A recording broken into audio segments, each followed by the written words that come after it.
Welcome to all सॉगी classes. कैसे हैं आप सभी? आई होप सभी अच्छे होंगे। तो आज हम लोग सॉल्व करेंगे क्वेश्चन नंबर 16 से लेकर क्वेश्चन नंबर 20 तक ऑफ एक्सरसाइज 7.2।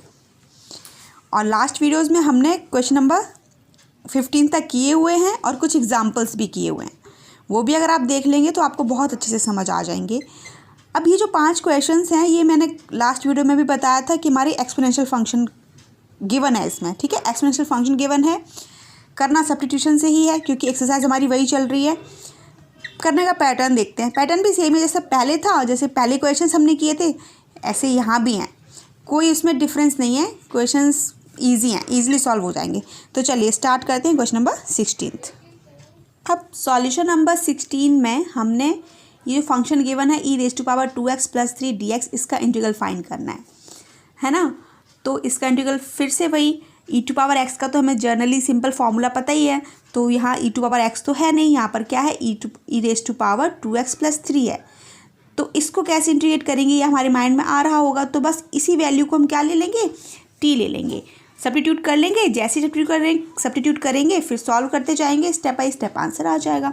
ठीक है, तो क्या करेंगे, पुट 2x + 3 = t ले लिया। ठीक है, नेक्स्ट स्टेप क्या होता है, differentiate with respect to x on both sides. आप देख रहे हैं जितने भी हमने क्वेश्चंस किए हैं अभी तक सभी के स्टेप सेम आ रहे हैं। बाकी कैलकुलेशन तो सभी क्वेश्चंस की अलग ही होती है ना, तो आराम से सॉल्व हो रहे होंगे।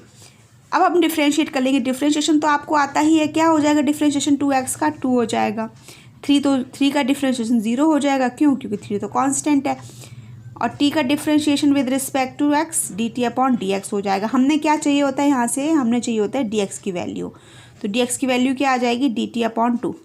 अब हमें दो वैल्यू मिल गई। एक तो हम 2x + 3 के प्लेस पे t पुट करेंगे और dx के प्लेस पे हम dt/2 पुट करेंगे। ठीक है, तो अब हम क्या करेंगे, नाउ जो हमारा क्वेश्चन गिवन है e⁻2x + 3dx, इसको हम कन्वर्ट कर लेंगे t के फॉर्म में।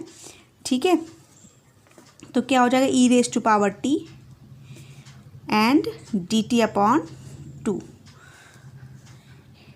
e⁻2x + 3 लिखा था, 2x + 3 = t ले लिया एंड dx था हमारा, तो dx के प्लेस पे हमने क्या ले लिया, dt/2 ले लिया।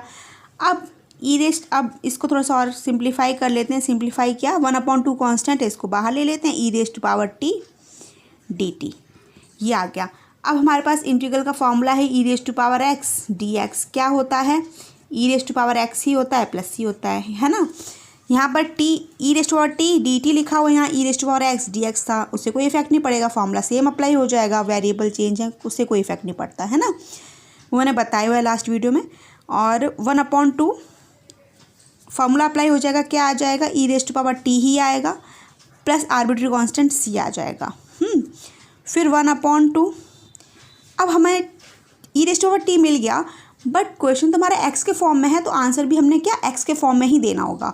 तो t की जो वैल्यू हमने लेट की थी, पुट की थी, हम वो दोबारा से पुट कर देंगे। ठीक है, t के प्लेस पे क्या है, 2x + 3 है, तो 2x + 3 + c।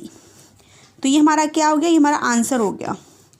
देखा आपने कितनी जल्दी इजीली सॉल्व हो गया। e⁻2x + 3 अजीब सा दिख रहा था, हमने पुट कर दिया 2x + 3 = t, डिफ्रेंशिएट किया, फिर dx की वैल्यू निकाल दी dt के टर्म में। फिर हमने क्वेश्चन में जो लिया था, जो पुट किया था, उसकी वैल्यू पुट कर दी और इंटीग्रेशन सिंपल जो इंटीग्रल का फॉर्मूला था वो अप्लाई किया और आंसर आ गया। बहुत अच्छे से समझ आ गया होगा, है ना। तो चलिए अब देखते हैं सॉल्यूशन नंबर 17। अब सॉल्यूशन नंबर 17 में हमने क्या करना है, ये फंक्शन गिवन है, इसका इंटीग्रल फाइंड करना है। क्या है, x/e⁻x² dx। अब आपको देखते ही आइडिया आ गया होगा माइंड में कि e⁻x² लिखा हुआ है, ये x² ही अजीब सा दिख रहा है। ठीक है, तो हम इसी को क्या ले लेंगे, t ले लेंगे। ठीक है, तो बस जैसे ही t लेंगे फिर क्वेश्चन तो सॉल्व होने लग जाता है आराम से। तो पुट x² = t, हमने t ले लिया। अब फिर क्या नेक्स्ट स्टेप क्या होता है, डिफ्रेंशिएट करते हैं with respect to x on both sides. जैसे ही करेंगे तो क्या हो जाएगा, x² का डिफ्रेंशिएशन 2x आ गया, t का differentiation with respect to x dt/dx हो गया, है ना। अब हमने तो dx की वैल्यू चाहिए होती है, तो dx = क्या आ जाएगा, dt/2। 2x। बस हमारे पास टर्म मिल गए। एक्स्ट्रा कुछ भी नहीं है यहाँ, एक्स्ट्रा वेरिएबल कुछ भी नहीं आ रहे हैं, तो हमने डायरेक्टली सॉल्व कर रही हूँ मैं, ठीक है। जैसे कि लास्ट क्वेश्चंस में मैंने निकाला था ना एक्स की वैल्यू, जो एक्स्ट्रा वेरिएबल एक्स रह जा रहा था, है ना। बट यहाँ ऐसा कुछ रह नहीं रहा है, डायरेक्टली सॉल्व हो रहे हैं क्वेश्चंस, ठीक है।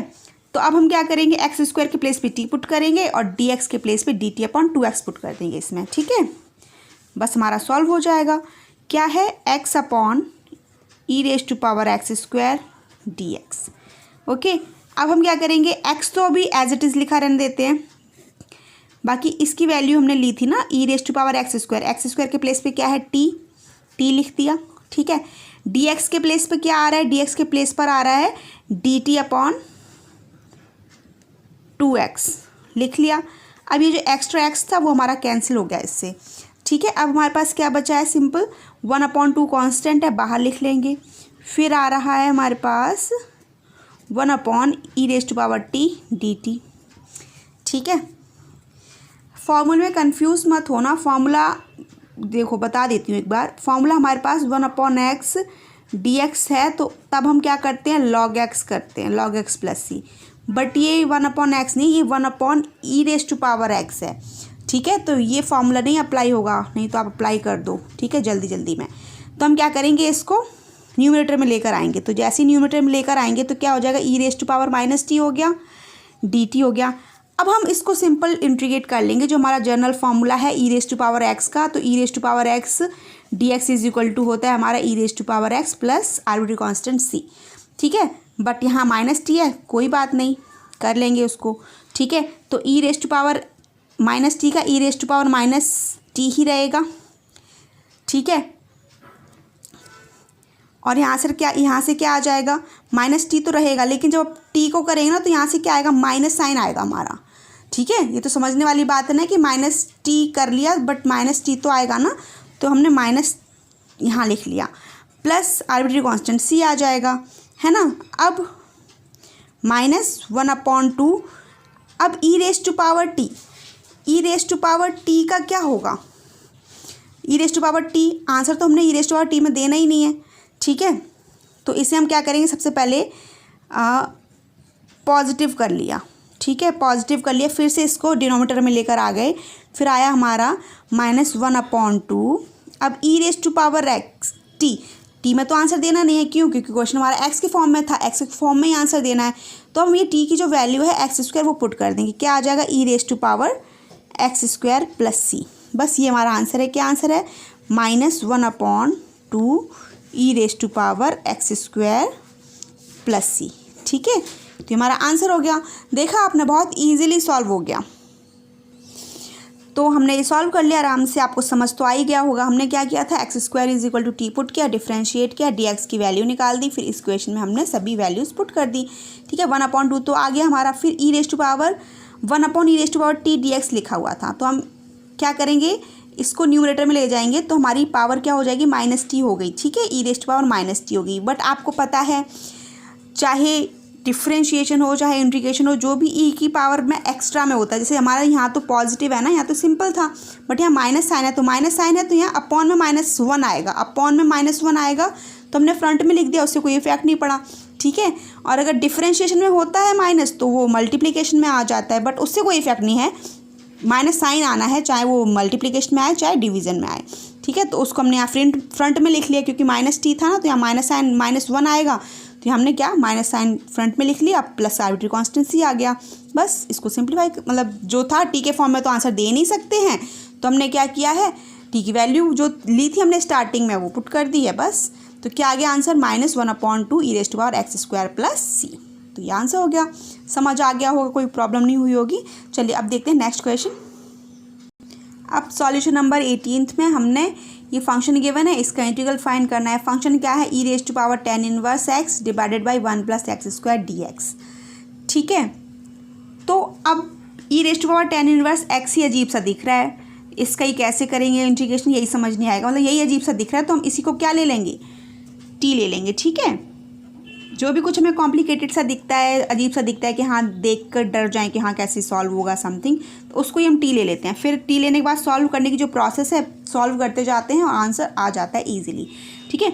हम क्या करेंगे, put tan inverse x is equal to, हमने क्या ले लिया, टी ले लिया। अब फिर हम क्या करते हैं, differentiate with respect to x on both sides. जैसे ही डिफ्रेंशिएट करेंगे बोथ साइड्स तो टेन इनवर्स एक्स का डिफ्रेंशिएशन क्या होता है, टेन इनवर्स एक्स का डिफ्रेंशिएशन होता है 1/x²। लिख लिया।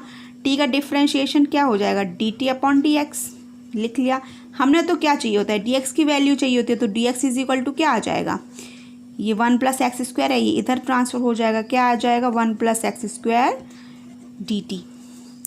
ठीक है, बस हमारे पास जो टर्म थे हमें मिल गया, पुट कर देंगे डायरेक्टली। अब आपको देखते ही पता चल रहा होगा कि 1+x² जो यहाँ एक्स्ट्रा टर्म है 1+x², क्योंकि e⁻tan इनवर्स x के प्लेस पे तो आपने e⁻t लिख देंगे। ठीक है, dx के प्लेस पे आप 1+x² dt लिखेंगे।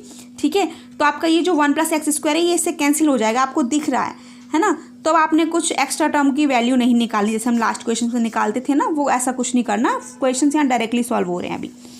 तो अब क्या करेंगे, नाउ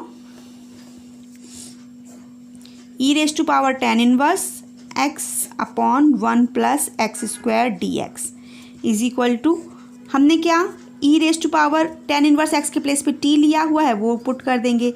1+x को भी एज इट इज़ लिखा रहने देते हैं। ठीक है, क्योंकि अभी हम dt लिखेंगे ना, dx के प्लेस पे हम क्या पुट करेंगे, 1+x² पुट कर दिया dt। ठीक है, dx के प्लेस पे क्या आना था, dx के प्लेस पे आना था 1+x² dt, वो लिख दिया। ओके, अब आपको देखते ही पता चल रहा है कैंसिल हो गया। अब हमारे पास क्या रह गया, हमारे पास रह गया e⁻t dt। इसका फॉर्मूला तो बहुत अच्छे से पता है, e⁻x dx क्या होता है, e⁻x + c होता है बस। तो यहाँ से आ जाएगा हमारा e⁻t + c। अब t में तो आंसर नहीं देना क्योंकि क्वेश्चन तुम्हारा x के फॉर्म में है, बस वैल्यू पुट कर देंगे। t की जो वैल्यू हमने स्टार्टिंग में ली थी वही दोबारा से पुट करेंगे। क्या हो जाएगा, e⁻tan इनवर्स x + c। ये हमारा आंसर आ गया। देखा कितनी जल्दी सॉल्व हो गया, बहुत ईजिली सॉल्व हो गया। देखने में थोड़ा सा अजीब सा लग रहा था, लेकिन मैंने कहा कि जो स्टेप्स हैं हम उन्हीं स्टेप्स को लिखते जाते हैं, क्वेश्चन को सॉल्व करते जाएंगे, हमें तुरंत से माइंड में आइडिया आने लग जाता है कि हाँ अब ये होगा, अब ये होगा, और क्वेश्चन ईजिली सॉल्व हो जा रहे हैं, आप देख रहे होंगे। और आपने अगर प्रैक्टिस करी होगी, मैं तो कहूँगी ही कि प्रैक्टिस करते रहो साथ साथ, तो आप ये क्वेश्चन अपने आप से ही करने लग जाएंगे बहुत आराम से। ठीक है, तो चलिए अब देखते हैं क्वेश्चन नंबर 19। अब सॉल्यूशन नंबर 19 में हमारे पास है इंटीग्रल फाइंड करना है e⁻2x - 1 अपॉन e⁻2x + 1 dx। इसका इंटीग्रल फाइंड करना है। ठीक है, अब ये थोड़ा सा अलग सा क्वेश्चन है। अलग सा क्या, जैसे क्वेश्चन अभी हम करते आ रहे थे वैसे ही नहीं है कि डायरेक्टली हम कुछ भी पुट करेंगे और डायरेक्टली कुछ आ जाएगा और सॉल्व हो जाएगा। ठीक है, कुछ स्टार्टिंग में ही हमको कुछ करना पड़ेगा, इसमें किसी टर्म से मल्टीप्लाई या किसी टर्म से डिवाइड करना पड़ेगा, जिससे कि हमारा ये क्वेश्चन सॉल्व होने लायक हो जाए। अभी नहीं है, और मैं आपसे इसलिए कह रही हूँ अभी नहीं, क्योंकि मुझे पता है क्वेश्चंस करते हैं हम, बट एज ए स्टूडेंट आपको तो नहीं पता ना कैसे होगा। तो देखो, अगर मैं एज ए स्टूडेंट हूँ, मैं सोच रही हूँ कि चलो जैसा अभी तक हम जैसे क्वेश्चंस करते आए हैं वैसे ही करते हैं इसको। ठीक है, तो क्या वैसे तो आपको पता ही चल जाएगा, देखते ही पता चल जाएगा कि नहीं हो रहा है ये, तो कुछ करना ही पड़ेगा। इस टाइप के क्वेश्चंस के लिए पर्टिकुलर एक स्टेप्स हैं कुछ, उनको फॉलो करते हो तो इस टाइप के क्वेश्चंस भी बहुत ईजिली सॉल्व हो जाते हैं, है ना। तो आपको यही लग रहा है, मतलब आपको क्या, मतलब मुझे यही लग रहा है कि एज ए स्टूडेंट अगर मैं सोचूं तो मुझे यही लग रहा है e⁻2x + 1 है, इसको ही क्या ले लेते हैं, t ले लेते हैं, तो हो सकता है शायद से ऊपर वाला टर्म आ जाए। t ले लिया। ठीक है, अब मैं क्या करूँगी इसको, अब सेकंड स्टेप तो हमारा यही होता है, पहले तो पुट करते हैं फिर क्या डिफ्रेंशिएट करते हैं। अब डिफ्रेंशिएट अगर इसको करेंगे तो e⁻2x का डिफ्रेंशिएशन क्या हो जाएगा, 2 e⁻2x हो जाएगा डिफ्रेंशिएशन, और dt/dx हो जाएगा यहाँ पर। अब dx की वैल्यू चाहिए होती है, तो dx की वैल्यू अगर हमने चाहिए तो dt/2 e⁻2x आ गया। अब अगर हम इसमें इसको पुट कर देंगे ना, तो देखो आप e⁻2x - 1 तो एज इट इज़ लिखा है। ठीक है, फिर हमने क्या किया है, हमने इसके प्लेस पे t लिया था, t लिख दिया, और dx के प्लेस पे dt/2 e⁻2x लिख दिया। अब आप देख रहे हैं कि आप तो अटक गए ना, हम अटक गए हैं। कैसे अटक गए हैं, क्यों, क्योंकि हमारे पास e⁻2x - 1 ऊपर लिखा हुआ है, नीचे लिखा है 2 e⁻2x, तो ये कैंसिल आउट तो हो ही नहीं रहे हैं, कैंसिल आउट नहीं हो रहे हैं। ये तो एक अलग से टर्म है, ये अलग टर्म है, और t dt अलग से आ गया। तो यहाँ पे दो वेरिएबल्स आ गए, एक तो x का वेरिएबल आ गया, एक t आ गया। कैसे करेंगे इसको इंटीग्रेट, टफ सा हो गया ना। तो ये ऐसे नहीं होगा जर्नल, जैसे हम अभी तक क्वेश्चंस करते आ रहे थे वैसे नहीं होगा। जब इस टाइप के क्वेश्चन है तो इस टाइप के 2 क्वेश्चन है हमारे पास इस एक्सरसाइज में, ठीक है। उन दोनों क्वेश्चन का पैटर्न सेम है, हम वैसे ही करेंगे और क्वेश्चन जब भी इस फॉर्म में आएगा तो हमारे पास पर्टिकुलर स्टेप्स आ गए कि हाँ अगर इस टाइप से क्वेश्चन आएंगे तो हम इनको इस टाइप से सॉल्व करेंगे, ठीक है। तो चलिए अब करते हैं स्टार्ट। तो अब हम इसको कुछ किसी टर्म से मल्टीप्लाई या किसी टर्म से डिवाइड करके इसको थोड़ा सा सिंप्लीफाई कर लेंगे, ऐसे सिंप्लीफाई कर लेंगे कि हमारे ये सॉल्व होने लायक हो जाए, ठीक है। तो क्या करेंगे, e⁻x से डिवाइड कर देंगे ऊपर भी, और मतलब न्यूमरेटर में भी e⁻x से डिवाइड कर देंगे और डिनोमिनेटर में भी e⁻x से डिवाइड कर देंगे, ठीक है। या फिर मैं बोलूँ कि e⁻−x से मल्टीप्लाई कर देंगे और e⁻x से e⁻−x से, ठीक है, e⁻−x से मल्टीप्लाई कर देंगे न्यूमरेटर में भी और डिनोमिनेटर में भी। दोनों ही बातें हैं, आंसर सेम ही आएगा, ठीक है, चाहे कैसी भी कर लो। क्यों, अगर मैं बोल रही हूँ आपसे 1/e⁻x से मल्टीप्लाई करना है न्यूमरेटर में भी और डिनोमिनेटर में भी, ये मल्टीप्लाई की बात बोल रही हूँ, ठीक है, ये करना है। और मैं एक बात और कह रही हूँ, एक क्या कह रही हूँ, e⁻x से मल्टीप्लाई कर देंगे न्यूमरेटर में और e⁻x से भी मल्टीप्लाई कर देंगे डिनोमिनेटर में भी। तो ये और ये दोनों बातें सेम ही तो लिखी हुई हैं, 1/e⁻x एंड e⁻x सेम ही तो है ये, येस और नो, ठीक है। तो मैं क्या कर रही हूँ, e⁻x से मल्टीप्लाई कर रही हूँ न्यूमरेटर में और डिवाइड भी कर रही हूँ, ठीक है। तो अब क्या हो जाएगा हमारा, यहाँ से हो जाएगा, अभी मैं सिंप्लीफाई कर रही हूँ, तो e⁻x से मल्टीप्लाई किया 2x - 1, अभी तो ऐसे ही लिख रही हूँ, ठीक है, और -x से 2x + 1, ये कर लिया, ये किया, ठीक है। चाहे 1/x करूँ या e⁻x करूँ, दोनों बात बराबर ही हैं, हमने कर लिया। अब हम क्या करेंगे, e⁻x का जैसे इसमें मल्टीप्लाई होगा तो ये क्या हो जाएगा, e⁻x हो जाएगा, e⁻x हो जाएगा, और e⁻x का मल्टीप्लाई जब इसमें होगा तो क्या हो जाएगा, e⁻x हो जाएगा, येस और नो, है ना। फिर यहाँ पर आप फिर से मल्टीप्लाई करेंगे तो यहाँ 2x है, यहाँ -x है, तो यहाँ क्या हो जाएगा, e⁻x + 1 है, जब 1 में मल्टीप्लाई करोगे तो e⁻−x हो गया dx, ओके। अब हमारा ये क्वेश्चन ये हो गया, क्वेश्चन तो यही है लेकिन सॉल्व करके इतना आ गया। अब यहाँ से सॉल्व हो जाएगा कैसे, अब हम इसको ले लेंगे क्या, t, ठीक है। तो अब हम क्या करेंगे, पुट e⁻x + e⁻−x = t ले लिया। फिर नेक्स्ट स्टेप क्या होता है, डिफ्रेंशिएट करते हैं, डिफ्रेंशिएट करेंगे विद रिस्पेक्ट टू x, ठीक है, ऑन बोथ साइड्स। जैसे डिफ्रेंशिएट करेंगे बोथ साइड्स तो e⁻x का तो e⁻x ही आ जाएगा, और डिफ्रेंशिएशन ऑफ e⁻−x, देखो यहाँ पे कर लेते हैं, e⁻−x का डिफ्रेंशिएशन d/dx क्या होता है, e⁻−x तो रहेगा, माइनस साइन भी आ जाएगा, ठीक है। तो वही यहाँ प्लस है बट ये वाला माइनस साइन माइनस हो गया, तो -e⁻−x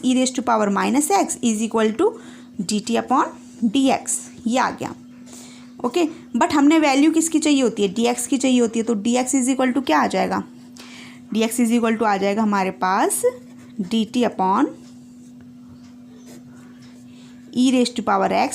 -e⁻−x, ये आ गया। बस हमने तो यही वैल्यूज़ चाहिए होती हैं, बस मिल गई।